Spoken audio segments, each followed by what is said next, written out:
And welcome back, everyone, for our next session on the future of e-commerce and retail. But I got to tell you, we've already awarded 3 prizes and we have 2 more left. And that's for the best things that you are planning to do this long weekend on Canada Day. So go ahead and put it in the chat. We've already handed out a couple of prizes and there are a few more to go. So please do that. At this time, we are excited to bring on an esteemed panel. Now, normally I wouldn't use the word esteemed because I don't like highfalutin words, but these folks know what they're doing. They've invested in this space for a number of years, and they can help you bring what it means to have your business enter and remain in an e-commerce space and also from a retail perspective.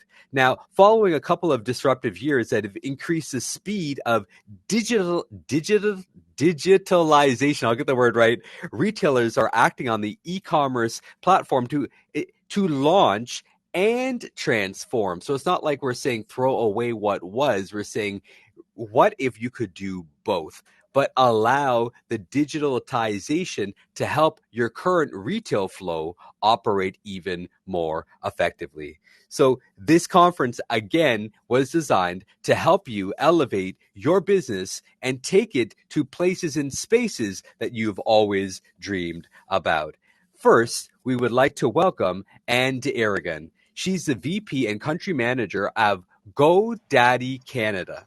Right now, as the VP and Country Manager for GoDaddy Canada, she's been in this capacity since 2015, and she's brought her expertise to small business and the entrepreneurial landscape in Canada. Now, throughout her tenure, she's worked closely with SMEs to understand their needs. Listen, she fully understands what it means to have 2 ears, right, and 1 mouth, because they absorb what you're going through to help bring the best products and processes to market. Welcome, Anne. Thank you. And now we'd also like to invite David Nagy. He is the founder of Ecommerce Canada.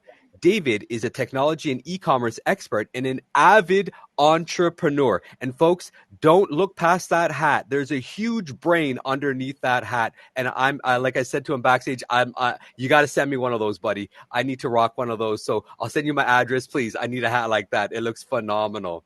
Now, he's well known as the co-founder of liveoutthere.com, one of Canada's leading online outdoor retailers. David has advised hundreds of businesses at every stage of maturity and has worked with some of the world's most compelling brands, including Bear, HBO Comedy.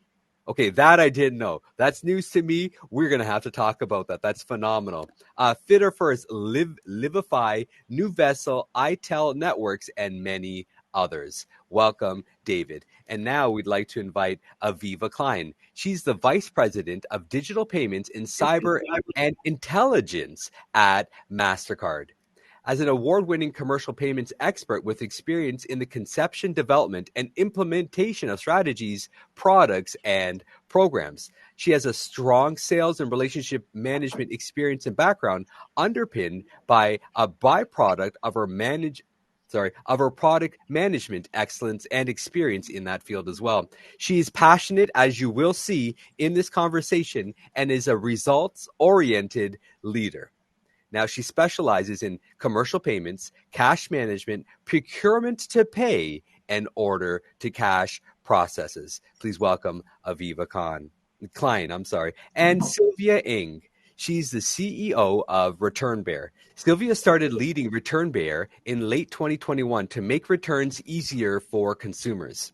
Now, personally, Sylvia, I've seen this happen a number of times at Canadian Tire. I'm not calling out any names or brands from a positive or negative experiences, but every January, the lineups are longer at the returns than they are at the registers. And they're just piling up and piling up and piling up. And I always wondered, what do they do with the items that there's nothing wrong? They just weren't wanted any longer. It just wasn't the gift that they wanted. And, we're really excited about the role that plays in e-commerce and how to effectively manage that process. Now, Sylvia is an active speaker in the tech industry events such as Women in Product, SMX, Big Data Toronto, and was named one of aspiring 50 most Inspiring 50's Most Inspiring Women at Canadian STEM and 2018. And you know what? You know, Feather, you get to add to your cap?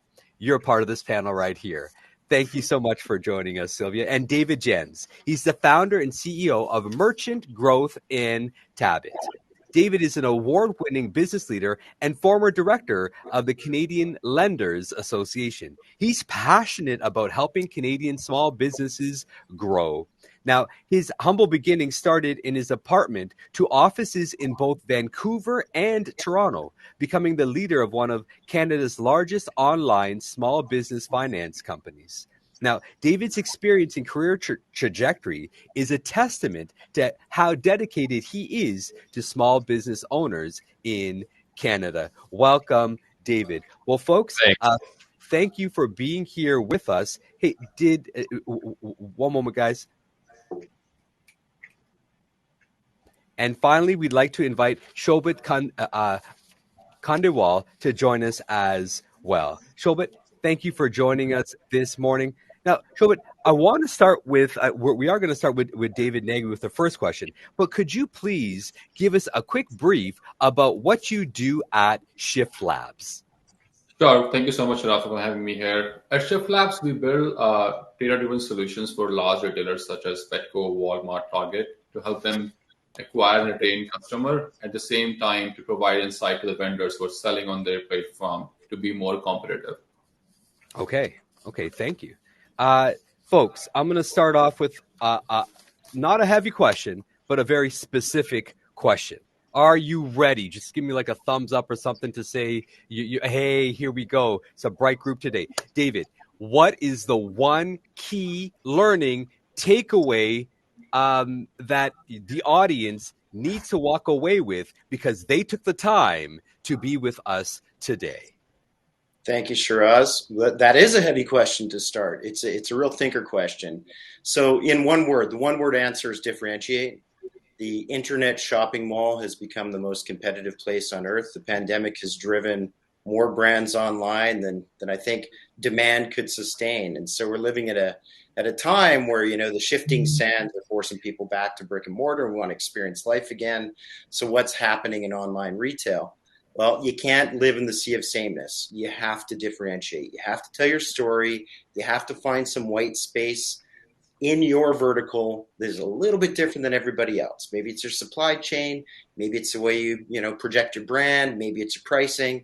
There has to be something that is special about what you do because your customer has the luxury of choice and can take their business in a lot of other places. See, I love that. Because your customer does have the luxury of choice, that differentiation to stand apart makes a lot of sense. David Jens, what's the one takeaway? See, you know who gets the toughest? The person that asked last. But I'll save the best for last. How about we leave it at that? I'm going to just nominate someone as the smartest brain, and that one's going to go last. So, David Jens, no commentary about where you fall on that scale, but you're next. Okay. My key takeaway would be make it easy for your customers to buy from you. Experiment with new technologies and payment options. Embrace them. You got to make it easy so that people don't abandon, and you convert as much of your traffic as you can in an e-commerce sense. That applies to both e-commerce and brick and mortar. Just make it easy for your customers to buy from you. Okay, fantastic. Thank you. And you're right. Sometimes we're so caught up in product that we forget process. And the process to your product, if you can remove some of those barriers, the job just becomes a whole lot easier. So thank you very much. Anne, your thoughts? Okay, I guess my thoughts that I want to leave people with would be, this is a world of and, not or. And so if you have a retail store, you can also have an online store. You can also sell on marketplaces. You can also use social media for selling. So people should think about sort of this multi-channel or omni-channel approach to sales. It doesn't have to be one thing. You're not an Etsy seller or an eBay seller. You literally can have multiple touch points and platforms for customers to find you, to find your brand, and to increase your sales. Yeah, that's fantastic.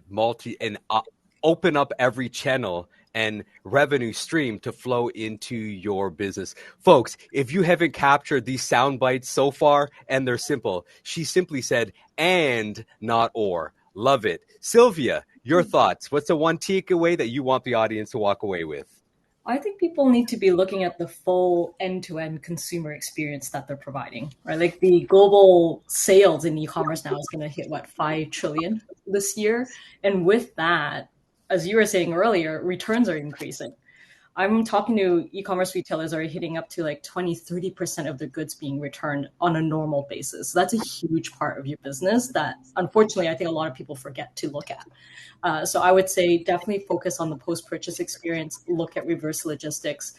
And also in increased competition, I think a lot of people are feeling very, I would say, challenged and maybe unmotivated to keep going. Like small businesses, the ones that are here in this room today are the backbone of our economy. And I would say that the takeaway is that we should rise to that challenge because we need small businesses to keep our economy going.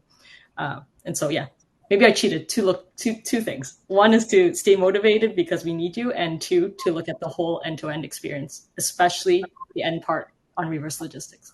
Yeah, and I love the part where you just said, we need you.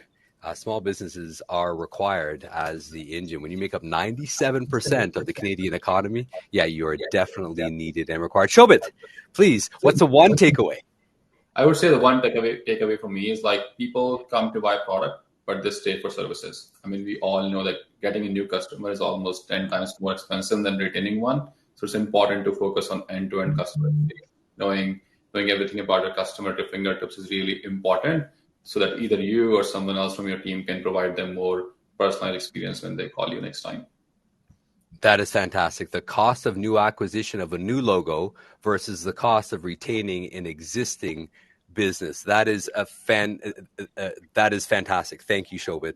And Aviva, you've been nominated as the smartest person on the panel. I'm joking. That's not disregard to anybody else. You just happen to be the last one that I'm asking this question to. What is the one key takeaway you would want the audience to walk away with? Well, first I'll start by thanking you, Shiraz, and thanking the Canadian SME Business Expo for having me on the panel. I'd say a lot of what I was thinking of saying has already been said, so maybe I'm not the smartest person on the panel, but what I was going to say if I was the first person is really that balance between user experience, which we've talked about. David and Sylvia, I think, have already mentioned it, but really it's the balance between user experience and security.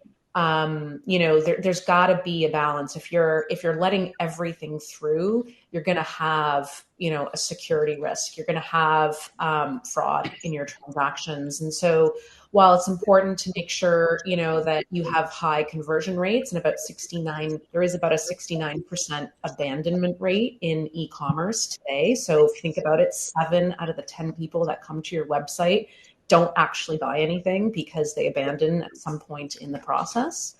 But getting through the cart is only half the battle, and there's a lot of bad people who are filling carts, on your website. So making sure that you're protecting yourself, you're protecting your business, and you're really only letting the good transactions come through. Wow. Folks, hopefully you are already receiving. I'm not asking you to leave, but you just all received liquid gold. You're free. No, you're not free to leave because there's so much more to come. Thank you all for your opening thoughts. If I could pose this to David Nagy and to Shobit, what the future of e-commerce and retail? If you were to project forward and say, this is what I see as trends, this is what I see as what is about to unfold. And so in an earlier panel, we were defining the word preparedness as being ready and being patient. So being ready, so being prepared. So what should folks begin now to prepare for what is about to come? So we'll start with you, David, and then we'll go to Shobit. Sounds great. Well, I think we're entering an area that Anne touched on, right? Where consumer experience is becoming completely omni-channel, and the channel of choice is completely dependent on the customer. So I will buy in real time on demand where I want to buy. And the era of the catalog website is maybe not dying, but certainly evolving. And so data feeds that power your product collection into different selling channels is really the key. And we're going to be doing things like live selling, like buying directly off short video channels and one click to buy.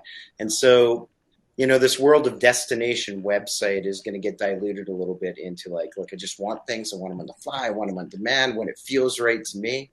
And we have to facilitate those channels all the way even to the scary stuff, like maybe the metaverse, right? Maybe we'll buy, in the universe of pixels, like soft artifacts. So that's probably, our future is we're moving away from the catalog and into just real-time buying and selling. Because that's what would have been pictured by a traditional retail. I have my shelves of products, so I'm literally going to convert that into my catalog online, and now I can offer more than ever before because I have an unlimited shelving space in my catalog. And so what you're suggesting is that perhaps there's another evolution to happen to the shelving concept of cataloging. Thank you. We are going to come back and touch on that in a moment. Shobit, your thoughts? I think my thought on this is like, according to us, I don't think the best experience of the product happen, whether it's in store or like a PDP page on the website. They happen in the real moment of use. I mean, you go to a hotel or stay in an Airbnb, and if you're sleeping on a mattress, you're more likely to buy that instead of going to a store and trying it out for 30 seconds. That in return also reduces the return rate. So I think world is moving away from D2C to C2C. So you have to connect with the consumer, whether it's in the form of pop-up stores somewhere, whether it's in the form of presenting your story so people can relate to you. And that's really important for a lot of the small, medium businesses out here today. Okay. And my apologies if this question sounds a bit Captain Obvious.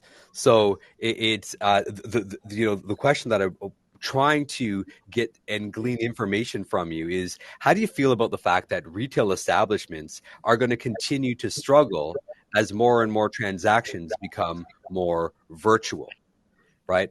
But there's still a generation that still likes to go in, touch, feel, and visualize in person their purchase. So, but at the same time, we think that everything should be virtualized. Where is that balance between retail and the virtual world? Well, and certainly that, the forcing hand has been the pandemic, right? With a lot of retailers having to shutter their doors and rely on online. And so, we saw this huge explosion in online sales in the last 2 years. And, according to a recent survey that we've done, most retailers intend to keep this online presence up. So it almost gets to what I was talking about before, where you become more of an omni-commerce reseller. So retail is still really important, and a lot of our customers will still start with retail first because they want people to experience the brand, the craftsmanship. They want to have that connection with customer. Online becomes really important to, once you've established a customer set, to continue to sell to your existing customers. Online is a really great way to sort of leverage and extend your retail experience with a group of customers that are already familiar with your brand. Some, of course, are going to continue to start pure play e-commerce, right? And just kind of not have a retail store. And that's okay too. That's maybe where your pop-up shop can come in, or other kind of experiential things, or virtual sort of try-ons and that kind of thing for your brand. So I think retail isn't necessarily going away anytime soon. And I certainly kind of miss the retail experience, and, don't necessarily want to be buying all my clothes online because, to Sylvia's point, half of that stuff gets returned. And so kind of being and having the experience in the retailer is still nice, but you do want that flexibility to say, okay, so I buy it online, I pick it up in store, or vice versa. Or, I already bought from that brand before, so I know that this, pant in this size is going to be perfect for me. So now I want to buy it online. So I think, again, retail is still going to be very important. It is that experiential thing that we don't really get online. But you can certainly leverage, extend your retail experience online. So online's not going anywhere either. And again, to my point, you should really be exploring all avenues, using your Facebook, your Instagram, all your different social media accounts to pull people into your brand, to bring them to your website, to bring them to your online store, and then hopefully also your physical store. So lots of options for people today, I say, would be the best thing. Yeah, I totally agree. And like, I was going to say that same thing actually to your point about the returns. If everything could be completely virtual, we wouldn't see the return rates going up the way they are right now.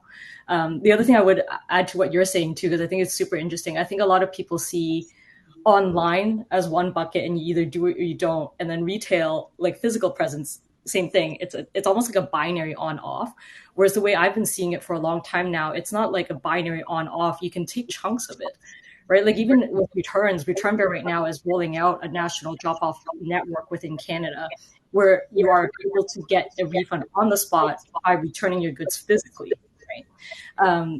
So in that case, I think a lot of people tend to think, I have to do a lot of things myself, but reality is, they can work with folks like the companies that we are at on this panel to actually do pieces of it, and it's not just an on-off switch that's a binary thing. You could be, doing your returns in person with a partner like Return Bear without having to build out a network on your own. You could be going online with some of the other services that are out there.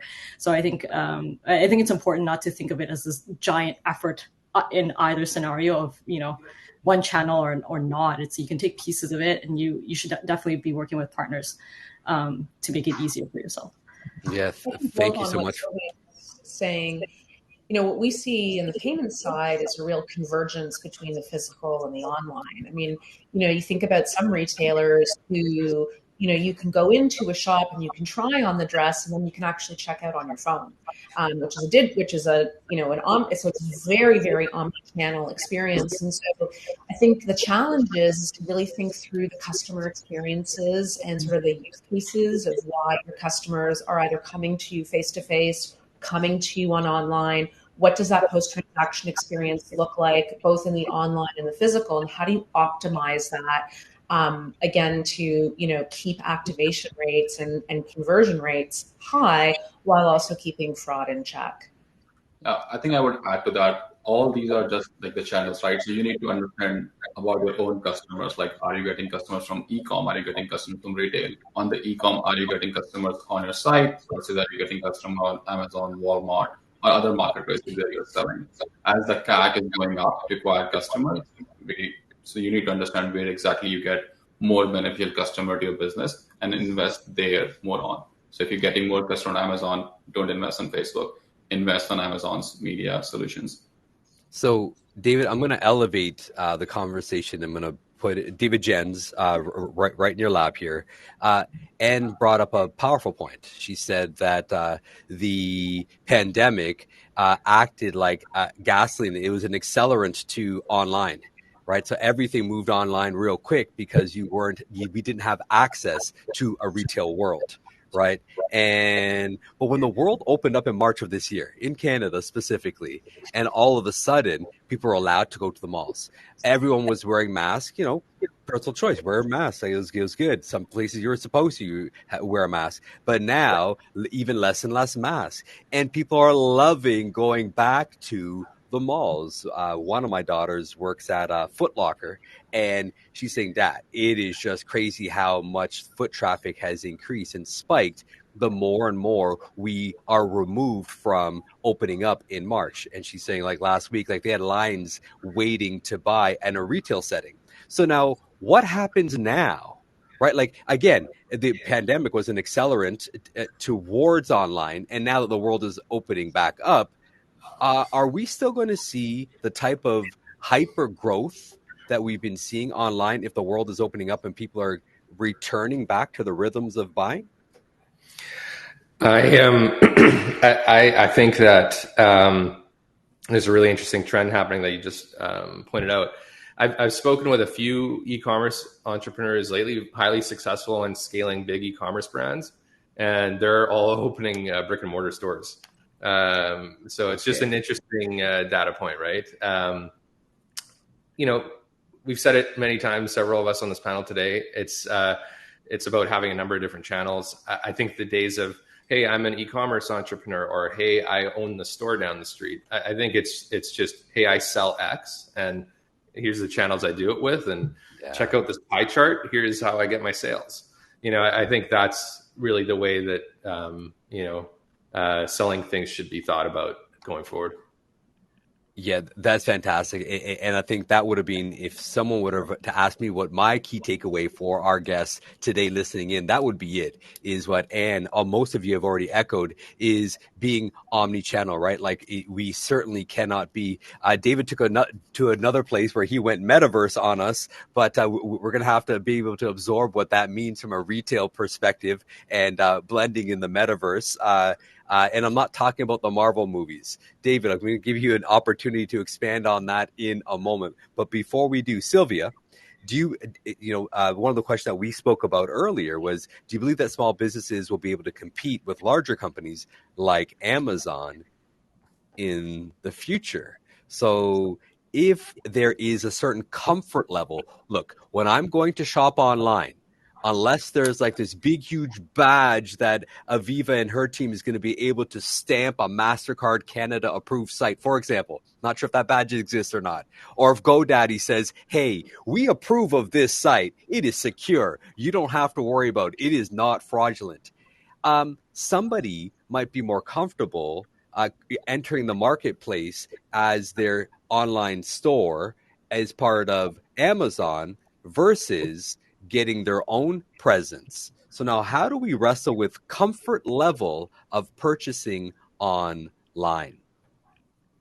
On the competition front, I do feel like it is increasingly competitive online, right? That's why customer acquisition costs are so high, and people rely on Amazon mainly because of their access to the buyer more than anything else. Although obviously the logistics and everything else they provide is good too.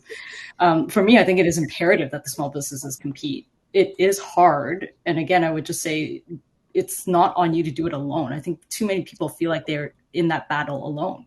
But there are companies out there like, Return Bear, MasterCard, whatever you have it, and they have a solution there for you. It's about finding the ones that are there for you as the merchant and not there for some other selfish reasons. I won't. Okay, yeah. Like potentially an Amazon. Okay. Right. Okay. David Nagy, your thoughts? I suspect taking on Mike Tyson in his prime is probably poor advice. So, you just don't want to go toe-to-toe with the prize fighter that is at their best. And, you're going to take a lot of body shots. And it's not going to feel very good. So, you can still be proficient in your niche. You can own a category or be specialized at a certain thing. I mean, even if it's a little bit commoditized, I can still build a community and build a raving fan base, in a subcategory. I don't have to try and emulate an Amazon. So I think, your awareness or your sensory around the competitive ecosystem and doing like proper competitor analysis is key to this, right? Who has domain authority? What do they sell? How do they sell it? How am I stacking up? Yeah, it's, maybe it's business 101, but it's funny how we don't heed that advice when we open online stores. In a bricks and mortar setting, I would use my eyes and my mind to say, hey, it's maybe not a good idea to open a cookie shop in a shopping mall that already has 6 of them, right? What are your chances to divide up, share a voice, and win that particular battle? It's just not good advice. But online, we step into that every day. Every day we open new stores and are like, I don't necessarily have a differentiator, but I believe in my thing. But you have to have that spatial awareness of who else is in the category, and where you got to pick your spots if you're gonna fight a battle like that. Thank you. Shiraz, I have 2 quick things to add, if I may. One would be, first of all, make sure your website's secure. So if you have that little lock, you want to make sure that you've got SSL certificate or website security, because that will give your customers confidence that your site is secure. So that would be the first thing. And the second thing, again, small businesses may not necessarily have to compete with the Amazons. People do want to buy local. They want to buy from your shop. I would just say make sure your stuff is easy to find and really invest in a good SEO best practices or search engine optimization, because 80% of people start their search for new goods or new services with an online search, and you want to be on page 1. And so you want to really invest in really good content and things like backlinking and a really good mobile experience. So there's a number of things that you can do around search engine optimization to make your site be higher in the Google rankings, and people should look at how they can do that. And there's many best practices that you can do, which I won't go into them all now, but they are available online. So just really look at how to drive SEO best practices. Thank you. Because you're right. If no one knows the address of how to get to your mall, to your store, how will they ever find you? And I think that there is a heavy investment. And sometimes we're not certain about the best way to drive traffic to our site. I don't want to go there just yet. Before we go there, Anne, I want to ask, I'm going to do a quick roundtable with all of you real quick. So this question is for each one of you, and we'll start with David Jens. What does your organization do? And how do you help the audience today to grow into what they believe their business can be? I'm not asking for your 30-second commercial pitch. That's not what I'm asking for. I'm just saying, what value can you each add to the retailers or their online businesses to help them move forward and grow? Yeah, so there's two things that my organization does. One is we finance small businesses, so both e-commerce businesses and small, brick and mortar, etc. Anyone looking for capital to buy inventory, grow their businesses. That's one. The other one is Tabit. It's our new buy now, pay later payment option for B2B transactions. We've been really focused, obviously, on B2C e-commerce here today. There's actually a really rapidly growing world of B2B e-commerce as well. And Tabit is focused on providing a convenient payment option in B2B e-commerce, allowing small business buyers who are buying from their suppliers to pay over time by using Tabit as a payment option. So those are the ways that my organization adds value to the ecosystem. Yeah, and that's fantastic. That category is huge. We hear at a panel earlier today. One of our friends at CanadianSME, his name is Mickey. He coined the phrase B2SME or B2SB. I'll figure it out, but the whole idea is how to sell for a larger business selling to small business, and it's a category that is needs to be recognized a little bit more. So thank you, David, for sharing. Sylvia, what in 30 seconds or less, what value can you add to our audience? Well, we help brands to make more money and save more money by letting them create the best return experience, for helping them to create the best return experience to their consumers. Okay. Shobit. So at Shift Labs, we can help you to get an understanding of a business by putting all of your data into one place, so you know who's your best customer, how to reach out to them in the best way possible. At Minoan, we are solving a problem for you, is like how to open a store without having to invest in brick and mortar infrastructure and whatnot. So we put your products in all the Airbnbs and short-term rental, where people can actually try out your product, experience it, and if they like it, they can make a purchase decision. So think about having thousands of brick and mortar stores without having to spend money into starting them. That is fantastic.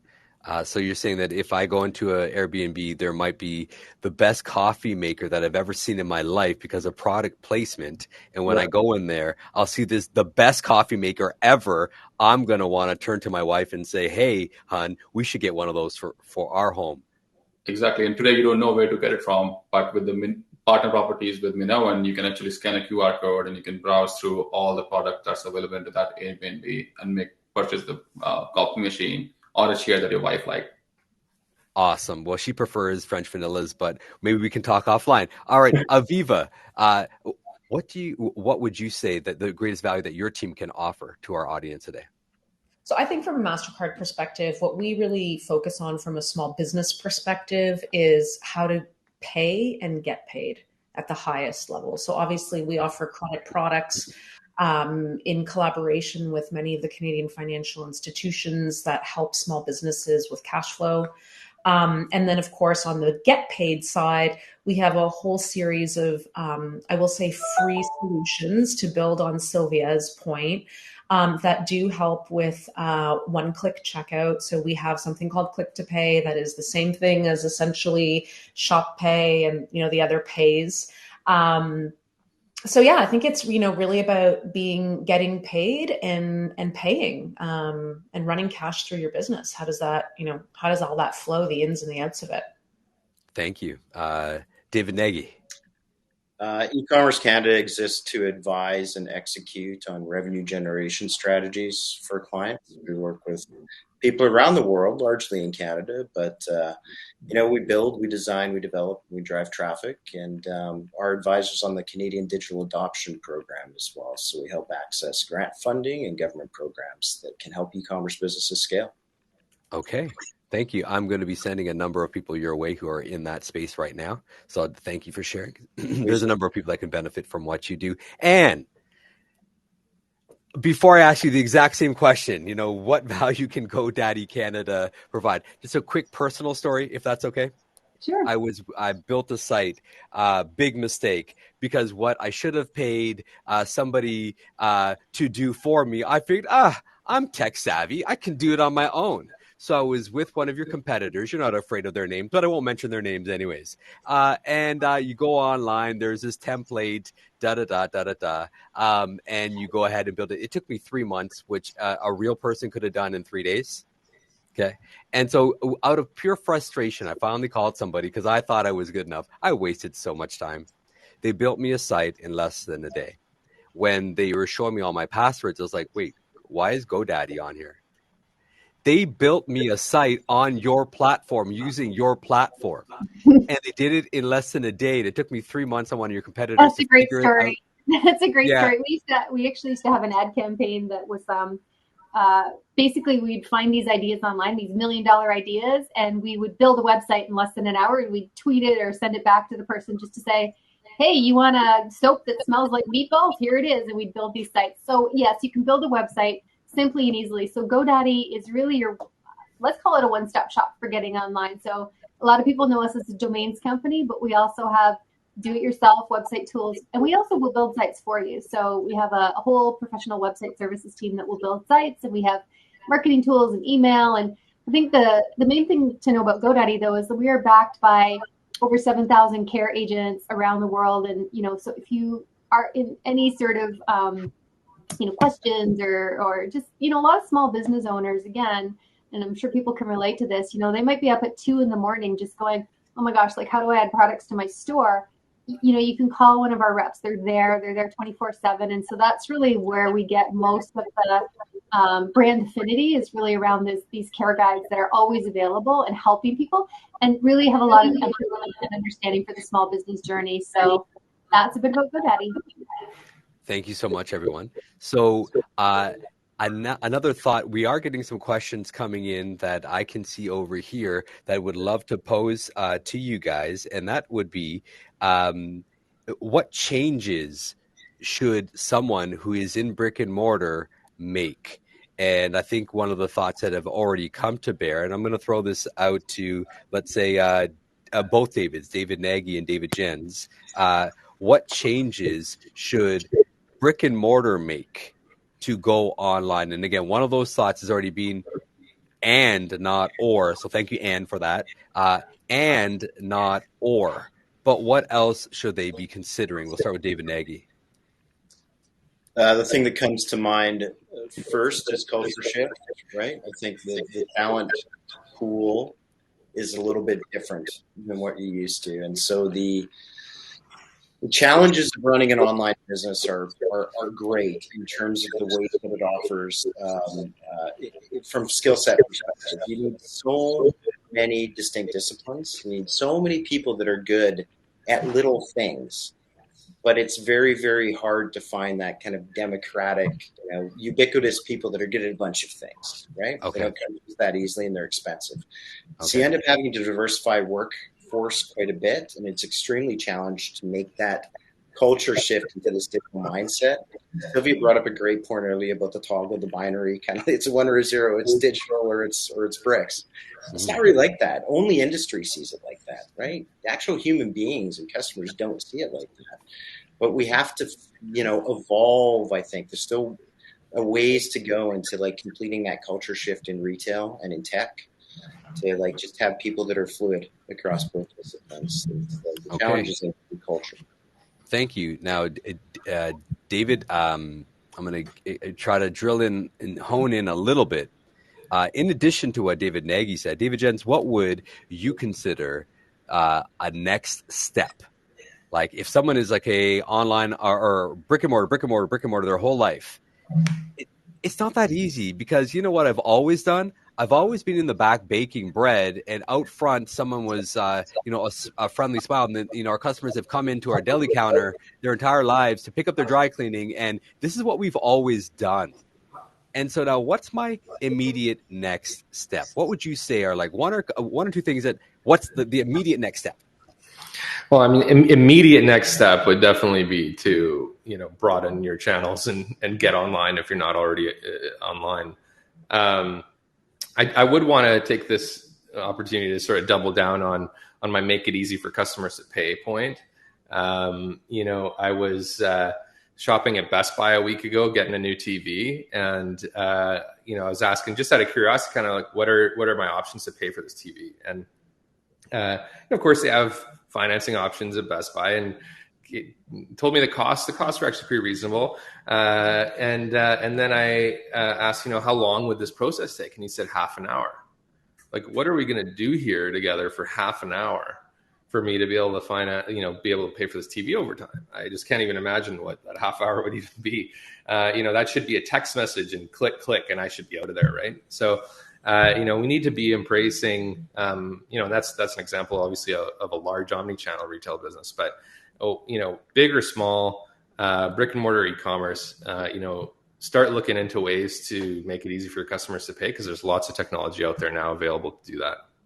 Okay, fantastic. And folks, we're going to do one last round with everyone, and we'll start with Aviva. We've been speaking for about 30 minutes or so. And what I'd love to do is, if you were to encapsulate our conversation and distill some of the knowledge that has happened, what would you say to that audience, or to that one person that needs to be able to traction? They need movement. They need motion. They need to do something to grow. What would you say to that person? And we'll start with Aviva. Oh my God, there's so many different. That's such a big question. Holy smokes! It is. Remember, you were the big brain one, right? So right. Okay. I got to buy time for everybody else, right? There we go. I mean, I think it's just do it. Take baby steps, and it is a scary world out there, but it's not going to kill you. What doesn't kill you makes you stronger. Just go out there and do it. Test and learn, test and learn, test and learn. I can tell you, the biggest companies in the world, they make tons of mistakes. They're trying things, they're failing early. Okay. And I think just, be ambitious, be bold, and just do it.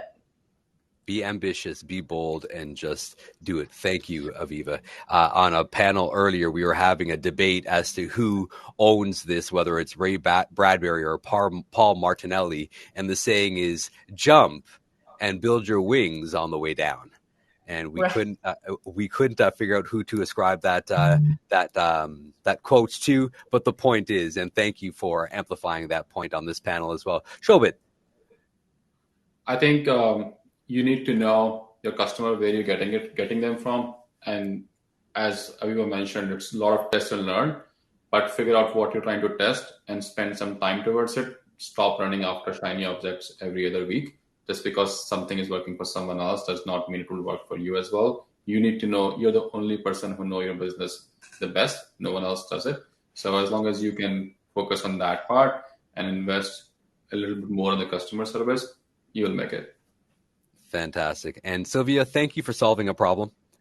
Really appreciate the fact that I know that Canadian Tire, listen, I know that you guys are watching this, so Canadian Tire, listen, you better get in touch with Return Bear, because they can help solve your wall of returns every year that happens in January. What would you say is, David Genzo is a shameless plug, and I don't mind, because you guys are awesome, and I don't mind pushing you guys at all. Sylvia, how would you encapsulate what you've been able to partake into today? Oh, this is a value that Return Bear holds, and I think it probably holds true for everybody here too. In the end, it's not about our businesses, whatever business you run, whatever I run. It's not about that. It's actually about your customer, right? So if you're customer obsessed, everything, I think resolves from there. You need to differentiate because you need to solve your customer pain points. You need to either be online or offline, or likely both, because of your customers. So in which channels, what do you do next online? Where are your customers? Where are they? Like, there's no point going on. Okay, actually, pick the channels where people are, the target audience is at. I won't stereotype which channels have which people on it. But yeah, like if you look at who you're trying to serve, I don't think you can ever go wrong with that. And that should always be your North Star. Yeah, thank you for mentioning North Star, because that just points to what Shobit was also saying, that because you are a part of that compass, right? You got to know who you are, what you do best, and who you serve, and then figure out where those people are. Thank you so much, Sylvia. David Jens. Oh man, such great comments. So I don't know if I have much to add other than, keep at it, get at it. I like what was said earlier about, like, we need you guys, we need small businesses. Like, I'm so passionate about that in our business, supporting small businesses. So just keep getting at it. That was simple but powerful. It's true. You got to stay in motions. Thank you. I really appreciate that, your commentary. David Nagy, and then Anne. I love Shobit's comment, because shiny object syndrome is the most entrepreneurial of traits. Ooh. But, have a roadmap and make it measurable, right? Like, actually have a plan, identify numbers, metrics, KPIs, whatever you prefer, and be able to track towards that, right? You have to have focus, and you have to have a roadmap. Know a good number from a bad number, have accountabilities, and like build yourself towards this eventual goal. So to really keep your focus. Thank you. And without permission, I'm stealing that one for you. I'll quote you, but I'm stealing that one from you. Shiny object syndrome, SOS, save me from myself. I appreciate that one. I'm taking that one, and I'll quote you, but I'm going to use that one for sure. And as our anchor, could you please final thoughts on behalf of our panel, and then we'll wrap up. Yeah, I would just say, stay curious, and, data is your friend, and get into your data and see who's coming to your website, and see how long they're staying, and see where they're dropping off, and, and then make adjustments based on what you're seeing, and always be curious, like, what if I do this, or, what if I change that? And again, for the very new entrepreneur, I would say, call a GoDaddy. Like, our agents talk to millions of customers every year. They've been small business owners. They talk to small business owners, and they do have a lot of good advice and best practices, and they will just shoot the breeze with you, and you can just chat with them about stuff. So that would be two. For nascents, I would say call someone like a GoDaddy, get some good advice and tips. And then once you're in it, just continue to feed that curiosity and keep asking yourself questions about your business, and look into your data. That's fantastic. Ladies and gentlemen, thank you for investing in our audience in a worthwhile way. And if I were to do a quick recap, data is your friend, so stay curious. I love that. Differentiation, make it easy to buy from you, and not or. It's about omni-channel. It's making sure you're everywhere that your customers are, because you're also considering the whole entire process. Thank you all for sharing with us and for being with us today.